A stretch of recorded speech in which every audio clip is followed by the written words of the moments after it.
শীতে নারী পুরুষ উভয়েরই বেশ চুল পড়ে, বেড়ে যায় স্কাল্পের খুশকি সমস্যাও। চুল ও স্কাল্পের বিভিন্ন সমস্যা দূর করতে সপ্তাহে একদিন হেয়ার মাস্ক ব্যবহার করতে পারেন।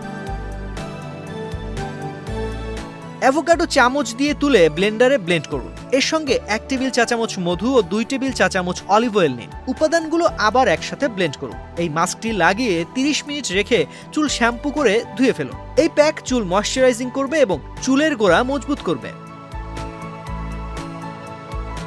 কলা, দুধ ও মধুর মাস্ক।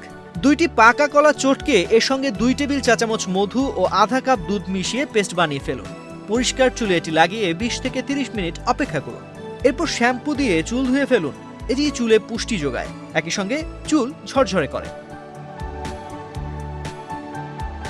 আমন্ড তেল ও কলার মাস্ক। 1টি বা 2টি পাকা কলা চটকে এর সঙ্গে 3 থেকে 4 ফোঁটা আমন্ড তেল মিশিয়ে নিন। চুলের গোড়া ও পুরো চুলে ভালোভাবে এটি লাগিয়ে নিন। 20 মিনিট পর চুল ধুয়ে ফেলুন। এই হেয়ার মাস্ক চুলকে ঝরঝরে, উজ্জ্বল ও নরম করবে, চুলকে ক্ষতি থেকে রক্ষা করবে। অ্যালোভেরা ও লেবুর মাস্ক। অ্যালোভেরা জেলের সঙ্গে পরিমাণ মতো লেবুর রস ও 3 থেকে 5 ফোঁটা অর্গানিক তেল মেশান। মিশ্রণটি পরিষ্কার চুল ও মাথার ত্বকে লাগান। এটি চুলকে সতেজ করবে, চুলের গোড়া মজবুত করবে, খুশকির সমস্যা কমাতেও ভূমিকা রাখবে। তো আজ এ পর্যন্তই। স্বাস্থ্য বিষয়ক এমন নানা বিষয় জানতে বাংলাদেশ প্রতিদিনের সঙ্গেই থাকুন।